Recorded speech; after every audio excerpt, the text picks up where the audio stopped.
It's a pleasure to be here. I always enjoy coming to Canada. It seems like people are somehow more friendly, warmer, and ready for anything, I guess, maybe. And so I especially want to thank Linda for sending me the email about 7 or 8 months ago to invite me to come, and my Canadian colleagues for making it possible for me to come up. Thank you, and it's a pleasure to be here. So this BioDirect project that we have is a topical application of RNA to weeds to regulate plant genes.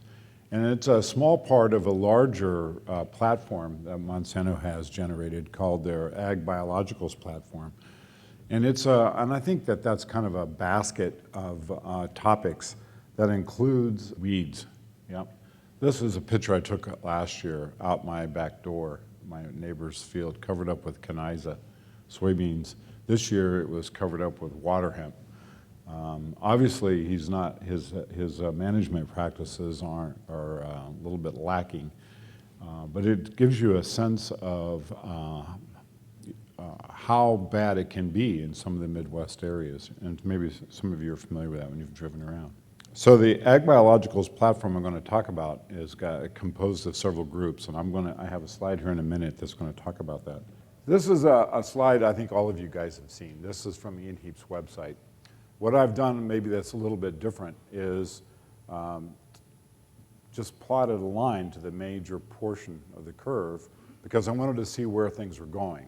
So when I first looked at this data in about 2003, the graph was suggesting it had a slope of about 6 per year, was predicting 158 weeds in 2014 when I did that about 2003. So I got these out and took a look, and so today we're at 158. But Ian says that the curve always keels over a little bit because of some delayed reporting, and so he's always retrospectively adding a few species to the list. So it'll catch up. So in fact, it's not very far off. And so there's a lot of foreboding in that for me because of a couple of reasons. One is agricultural weed management has changed pretty dramatically in the last 15 years with the institution basically of Roundup Ready soybeans and canola and corn. A lot of the other herbicides haven't been used the way they were. And yet, the appearance of resistant weeds has maintained the same slope. And in fact, if you break out the resistant weed, other classes of chemistry, their slopes are still linear too. So even though the use rates of ALS herbicides and ACCase herbicides and so forth dropped down considerably, the rate of appearance of resistant weeds stayed the same. Now you could say that's because of global agriculture and the use of the other chemistries in other world areas and weeds that aren't in the major row crops. But the fact is that the lines are just predicting this continual march of resistant weeds. Now, if we get a little bit closer to home and just break it out, for glyphosate resistance, we're getting about 2 per year right now globally. And if I say, well, I'm really only just worried about corn and soy being sort of St. Louis-centric, then I can get a slope of about 0.84, about 1 weed per year in corn and soybeans. And there isn't any reason, to tell you the truth, to not believe these data. They look pretty reliably predicting the amount of weeds we're going to have. So Hugh just said, so maybe it's going to change, but I'm telling you it's not going to change. And I think it's a good idea if you hadn't got your mind around the notion that our job will be to manage resistant weeds and to figure out how to use the tools we have to give farmers a good chance to grow a good crop. So amaranthus has been something that we really want to focus our attention on. And I took some more data from Ian's website, and a couple of years ago I made this slide, so it's a little outdated now. But what it shows is some of the more interesting weeds for the corn and soy belt. And what I've tried to do is separate out the number of incidences of resistance to the different mode of actions and correlate them. Now this color combination here is kind of silly, but let me just explain. So there are 7 weeds resistant to ALS, but one of them is also resistant to photosystem, right? And then two here. So if you match the colors, you get the multiple resistant versions across here, right? And this big one, is resistant to all four, that one particular plant. So actually, to today, it's quite a bit worse than this. And so there are even water hemp plants resistant to 5 and 6 herbicide mode of actions today. And of course, Palmer amaranth is catching up pretty quick. And so between the two of them, they make up more than half of the resistant weed incidents the amaranth genus does in Ian's website. And so just controlling amaranthus would be a significant boon to us, right? All right, now, I want to just summarize some of the resistance mechanisms in glyphosate. And of course, we used to talk about target site resistance because everybody was kind of interested in point mutations. The point mutation that's most commonly found for EPSP synthase only gives about 2 times the labeled rate resistance, pretty weak. It doesn't really attract very much attention, although it's appeared in 5 or 6 different species now. More recently, the double mutation has been found in goosegrass. And this mutation is special because it's the combination that we used to make Roundup Ready corn in 1995. Okay? So the overexpression of this enzyme will result in a Roundup Ready situation. And you can see that even as it is, this plant is pretty significant. So about 24 times the labeled rate to get even 50% lethal control rate, LD50. Now,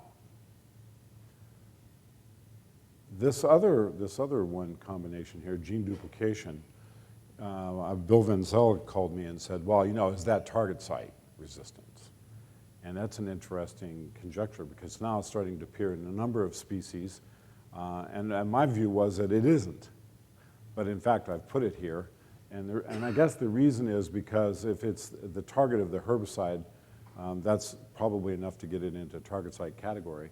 But overexpression of these enzymes can, of course, lead to resistance. It's not generally a very strong level of resistance. Now, of course, the combination of these two and how those will first come together in some particular biotype, I think, is pretty worrisome. Because once that happens, then there will really be Roundup Ready weeds. Okay. Now, we've been studying in our lab for the last 10 years or so different mechanisms of resistance in terms of membrane transport. We've demonstrated that Caniza and Lolium can do vacuole sequestration, and it's pretty effective resistance. And then I've been able to get a fingerprint of reduced cell uptake, so cells that refuse entry for glyphosate. And in particular, some of the amaranth, water hemp, and palmer do this, and Johnson grass does this. It seems to be a fairly small contributor. And because these two membranes require transporters, it seems reasonable to me to presume that the chloroplast also requires a transporter. And we have spent quite a bit of time trying to get some data that would fingerprint that transporter. I'm pretty certain it's there. And of course, that's the last barrier to glyphosate. And if this becomes refusal to enter, then glyphosate, of course, wouldn't have any effect.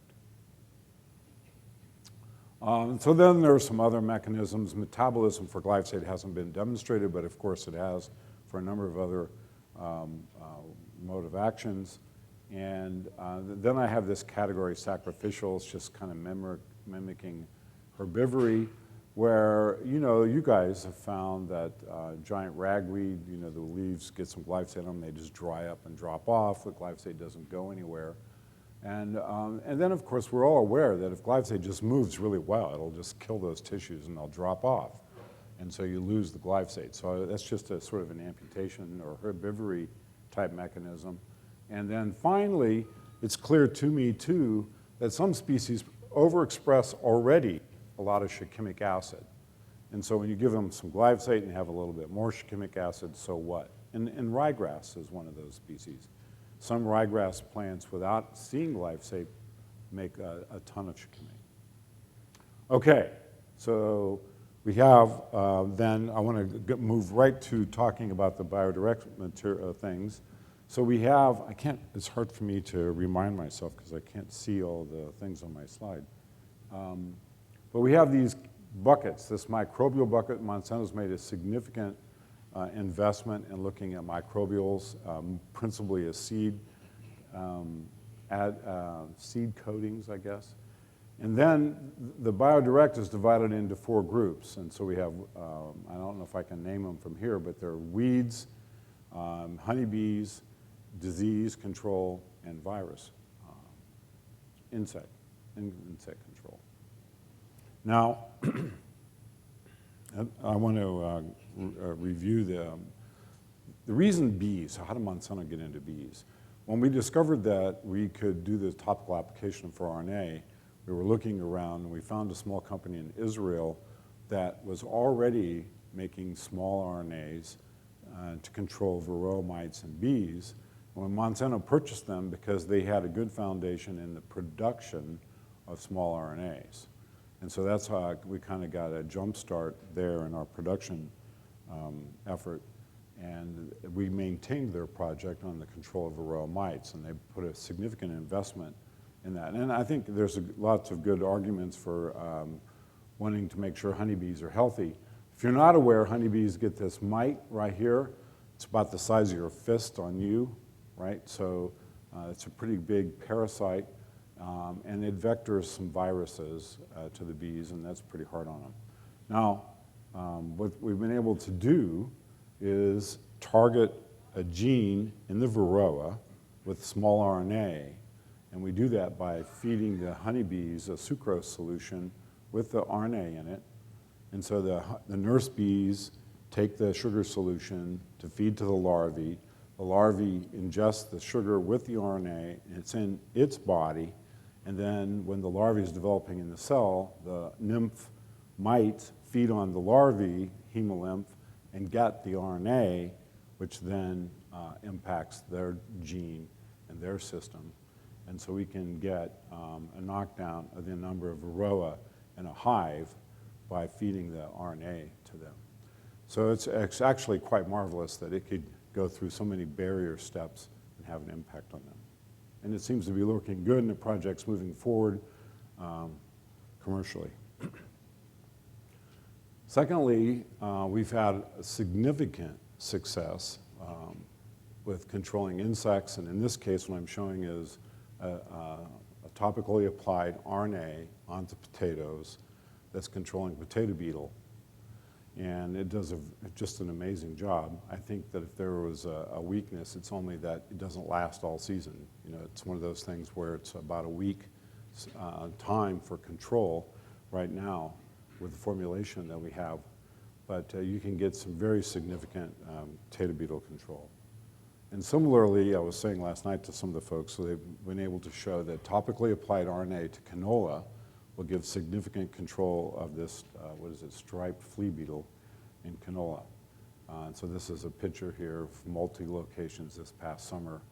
I guess it seems like this photo is a little bit more enlarged than this one, but you can see that there's quite a bit of damage here, and we're getting a much more uniform stand with the treated plot.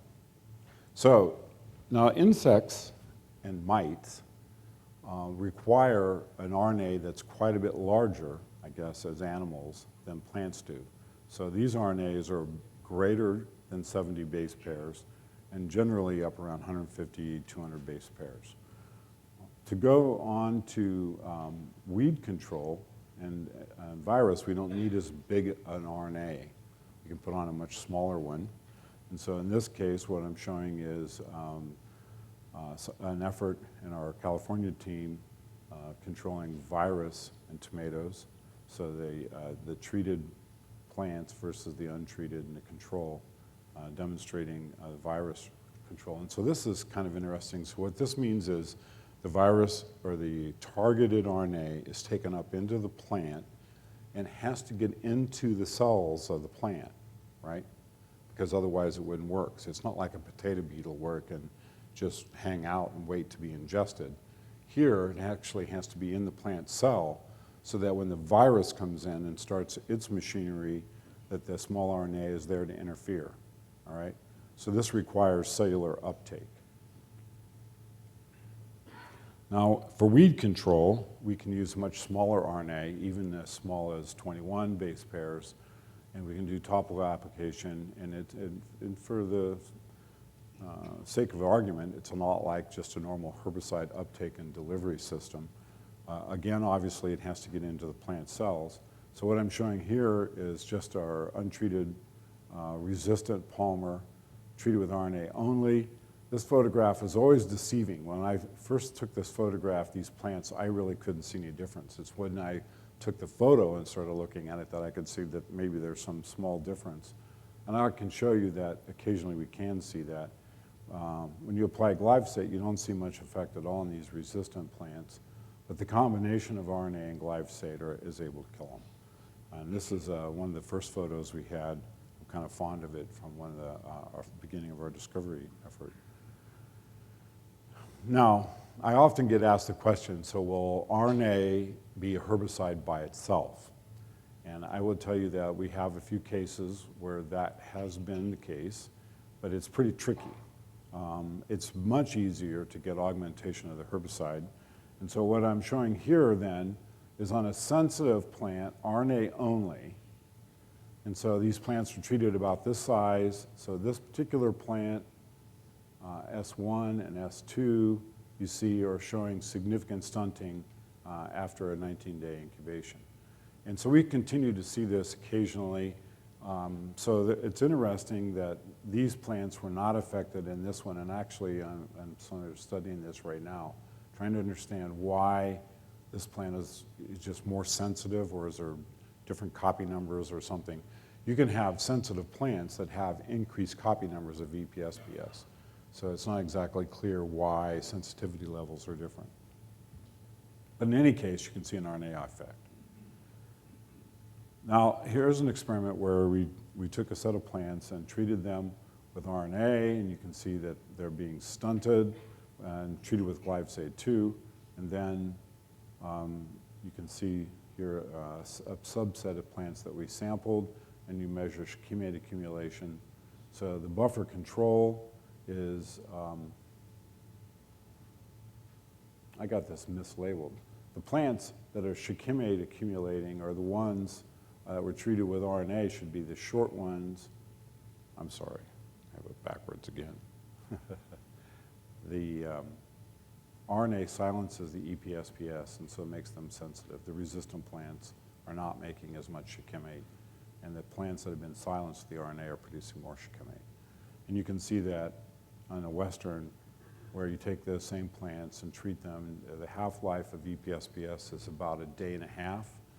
And so you can see that there's a degradation of the amount of enzyme that's produced in the plants with time. So these are the treated leaves, and these are the systemic leaves. So the effect is a systemic effect in the plants. The RNA can be treated on one leaf. In this case, we applied it like you would drops of a herbicide on one leaf, and then sampled the tissue throughout the plant. Okay, so of course we want to be able to do field trials, and we have done field trials for the last 4 years, and I have to say that they're largely very successful. And this is an example of some of the results we were able to get on Palmer, resistant Palmer in Collinsville last year. So WeatherMax treatment, so this tells you how resistant the plants are and the frequency of resistance. Over here is a series of oligo treatments. So the glyphosate was applied in this direction, and the RNA was applied in this direction across here. So this is a non-targeted oligo. This is basically GFP. So we had a group of people who said, well, what happens if you apply an RNA that's not targeting any particular gene in the plant, and would you see an effect? Well, you don't see an effect, you know. The ALS trigger This is a trigger that I will show you is extremely effective at augmenting an ALS herbicide, but in this case, it's not augmenting glyphosate at all, okay? Now this is a herbicide trigger that targets not EPSP synthase, a different enzyme, and it will augment glyphosate activity. And this is an EPSPS targeted trigger, and it will augment EPSPS or glyphosate activity. Now, this, of course, becomes a much better target, and especially when you can use it to augment other herbicides. So it would be one RNA to augment different herbicides. So this is the corollary experiment adjacent to this other one. So in this case, the EPSPS trigger, herbicide trigger, the ALS trigger, and the non-targeting trigger. So what you're seeing is the GFP does nothing. The ALS trigger here didn't clear the plot completely, but almost. So this is the augmentation of, I think, staple herbicide with this ALS trigger. This is the trigger that will augment other herbicides, but it doesn't augment ALS.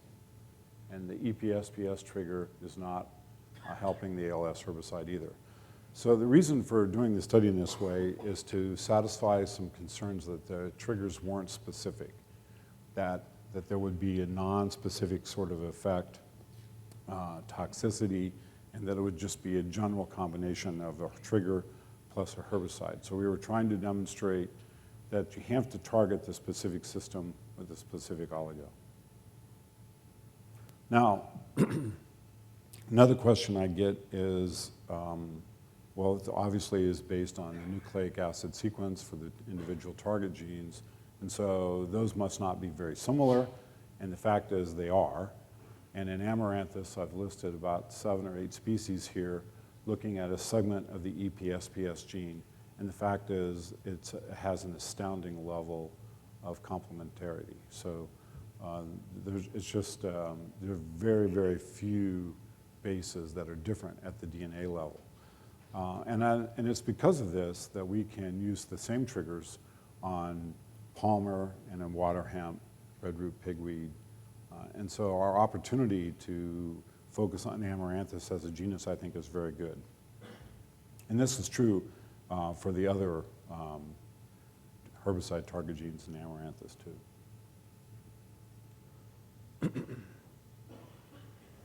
Here's a case where the palmer trigger is being used on red root pigweed. And in this case, because it's not glyphosate resistant, we have to use a very low dose. So I think we're 1/32nd weather max dose in order to keep from killing the plants. But when you apply the RNA with glyphosate, you see you can kill these plants. The glyphosate alone at a low dose is making them pretty sick. The RNA actually stunts them a little bit too, in this case, but not very significantly. Now, in our studies for trying to understand how to silence these genes, it became really clear that you couldn't just sit down and design an oligo and hope for it to be active. And so we had to undertake an empirical screening to identify which actives or which triggers were the best ones, right? And so what I'm showing you here is a collection of data from 50 base pair triggers that were applied across the whole coding region, starting here at the transipeptide to the C terminus. And so what you see is that there are, in fact, 3, but really 2 hotspots in the gene. And these are regions then that you want to target. So if you apply an oligo in the same fashion over here, you get nothing, okay? This raises a whole series of interesting biology questions about why these genes have hotspots, what's going on with the secondary structure of the RNA, and so on. But if you want to be able to target a gene to silence it, you first have to find where the efficacious part of the gene is. Then of what I've done here is photoshopped the series of pictures that corresponded to each of these assays to give you a sense of the biology that's going on there for those bars. All right, so here's another example that I've shown. It's different. This is silencing a PPO. So again, this is not PPO resistant plant. So we had to use a very low dose of herbicide. I think it's a 4th or an 8th X. And we can get significant augmentation of the herbicide. Here we have 2 different oligos targeting an HPPD enzyme system. And again, using a low rate, because this plant was not resistant, we can see augmentation. Now, when we've done this for glyphosate systems on non-resistant, it does translate to a resistant system. So I really don't doubt that when we have resistant plants to test that we'll see this sort of augmentation. Here's a case. I wanted to show this particular one. It's another one for mesotrione, but in this example, the oligo by itself, you can see, is giving pretty significant effect on the plants.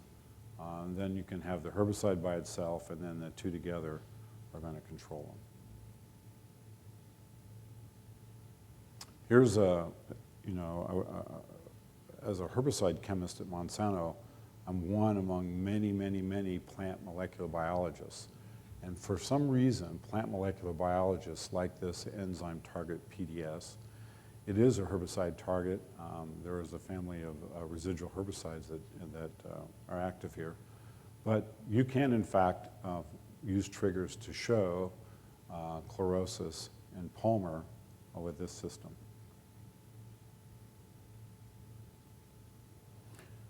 And what I wanted to talk about then, the rest of the talk, is the studies we've done trying to understand what kind of biology is going on here. What I'm showing is some ALS-resistant plants treated with classic and staple at well above the use rate, and the addition of the trigger that augments them. So that's the same trigger, and what's interesting about this to me is that it's the trigger for the small subunit. Now, when we started this work, I really wasn't tuned into the notion that acetolactate synthase had 2 subunits, a small subunit and a large subunit. So it's that small subunit, and I'm going to show you, that regulates the activity of the large subunit. And apparently, it makes all the difference in the world. So having an oligo that would augment each of the ALS chemistries seemed like a very significant commercial target for us. So if I had one oligo that's going to target a system that will augment several different herbicides, and another one that's going to augment the different ALS herbicides together, then that looked like something that I would like to have in a jug, right? Because it would give me the most opportunity to try other herbicides with a minimum number of oligos. So these are the chemistries for ALS I think most of you are familiar with. What I've done here is label them the way they are in this table. So this, again, is taken from the Tranel's table, and Tranel and Wright on Ian Heap's website, where they have a long, long list of the species and the mutations that are described in the literature. But what I've done is pull out Amaranthus. And so there's some designations about whether they're resistant or sensitive. The ones in red are not in the table. They're the ones that we've done at Monsanto in our studies here, and I've added them. And so what you can see is that there's a series of amino acids that can be mutated to give resistance. And we're going to talk a little bit more about this tryptophan system. And what I've done is using one of these protein 3D softwares, you can go in and label each of those amino acids to see where they are around the herbicide binding site. So Duggleby had published this, and what you can see is the tryptophan is right just below the chlorminuron, or what is this, chlorsulfuron methyl, and in each of the positions right around the herbicide binding site. Now this channel is the channel that pyruvate comes in to react with the thiamine pyrophosphate to create the active site and the chemistry. So these are not really active site binding compounds. They're sort of channel blockers, as it were. Okay, so in the process of trying to understand why the silencing the small subunit, we cloned both of the enzymes and from water hemp that had this tryptophan 574 mutation. And what you want to do first is see what the Km is for pyruvate to make sure the system's working. So these two constructs were isolated and the Km's determined, so it seemed good there. But when we started adding our small subunit, what we found is that this version with the C-terminal tag did not activate. So that was not a candidate for our studies, right? Because what we needed to have was an enzyme that would be activated by the small subunit, and that's shown here in this case. So what we did is, working at about 75 millimolar pyruvate and about a 6-fold activation level, then we were able to go forward and see what kind of an interaction we could see. Now, another criteria for having an active ALS system is to demonstrate that there is feedback inhibition. And so this is the large subunit activated by the small subunit, then inhibited, and I think this is valine and leucine, and isoleucine is a little less effective. And so that's exactly what's published in the literature, and we were able to duplicate most of the work that Duggleby had published on this. All right, so we thought we had a pretty good system. And so then we were able to do the kinetics to take a look at what's going on. So what's interesting is the wild-type large subunit has a pyruvate millimolar Km, about 8 millimolar, and a Vmax. Now, when you add the small subunit, the Km stays about the same. The Vmax jumps up about 6-fold. All right, so this is a pretty classic result. This is what goes on in the normal cell. And then this activity is regulated by the pathway, by feedback inhibition from leucine, isoleucine, and valine. Now, what you see with the tryptophan mutant is that the Km is quite a bit higher than one would expect, and the Vmax is about 1/4 the Vmax for the wild type. So this enzyme is fairly crippled. And this was pretty surprising to us because everybody talked about ALS-resistant plants being basically immune to the herbicides, but that's not the case at all. And if you remember in the picture I showed you, when I treated the herbicide on those plants, they were stunted. They were still healthy, but they were decreased. And in fact, there's a fitness penalty. And I think Francois sitting here, and he's studied it in nightshade, and we know that this mutation can cause a fitness mutation in plants. Why we don't see it more often, I'm not really clear. Maybe it's because of the number of alleles and what exactly is going on. But what's interesting here in this case is that the small subunit brings this almost all the way back up. So however crippled the enzyme is, it's conformationally changed when the small subunit binds, and the enzyme it behaves almost exactly like wild type. So what we think is happening then is that the removal of small subunit is making up for the difference or exposing the fitness penalty for the enzyme. So here the filled and open circles are the wild type, looking at whether or not the inhibition is different. And here's the mutation, looking to see if with and without small subunit makes a difference. So there's no difference. So our model then says the wild type subunit has some relative amount of enzyme activity, and you add the small subunit, you get this activation. And then if you add the herbicide, you go to nothing. And if you have the mutation, you have less enzyme activity, and then you can activate almost as much as wild type system. But when you add a herbicide, surprisingly we were able to show that these, and Duggleby had shown this, that these, in this case, staple, does inhibit the enzyme, okay? It just doesn't inhibit it a lot. And so it's this bit that causes this to work. So what happens is you have your wild type enzyme, and without the activation, you can inhibit it. If you have the mutant enzyme, it has less activity, and this modest effectiveness of the herbicide is still there, and it can inhibit the enzymes below some arguable level of enzyme activity you have to keep a cell alive. And so silencing then the small subunit exposes the fitness penalty for the mutation that was there, and allows us to get control of these plants with classic and with staple. So I think that's kind of curious. So, and I think it will lead us into a lot of studies. We can use the RNAi to take a look at herbicide systems in a way we hadn't before. And I think that's revealing some new insights into what's really going on.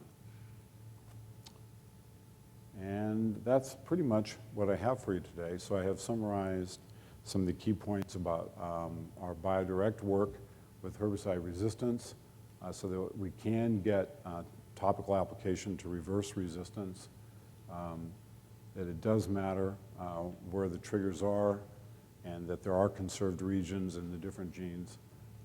And it is compatible with other herbicide systems, and it allows us to do physiology studies in a way we hadn't looked at them before, as I demonstrated here with the ALS system. And I think that's all I have. Just the Monsanto logo for feeding the world in 2030, and our goals of reducing the inputs by a third, improving the lives of farmers, and doubling yields. So I'm ready to take any questions.